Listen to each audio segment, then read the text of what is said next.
Hey, today I'm going to show you how to animate still images using AI with Pixverse. First, open your browser and go to pixverse.ai. Sign up or log in if you haven't already. Now upload the still image you want to animate. Pixverse offers different animation styles, like adding subtle movements to the eyes, mouth, or background. Choose the animation style that fits your project. Click Animate and watch the AI bring your image to life with smooth motion. You can preview the animation and adjust the speed or intensity if you want. Once you're happy, download the animated video or GIF to use in your videos or social posts.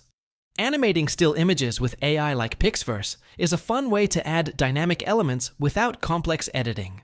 Is this video helpful? Then subscribe and press the bell icon so you never miss any tech video from our channel. And if you have any question or comment, drop it in the comment section. I will try to help you.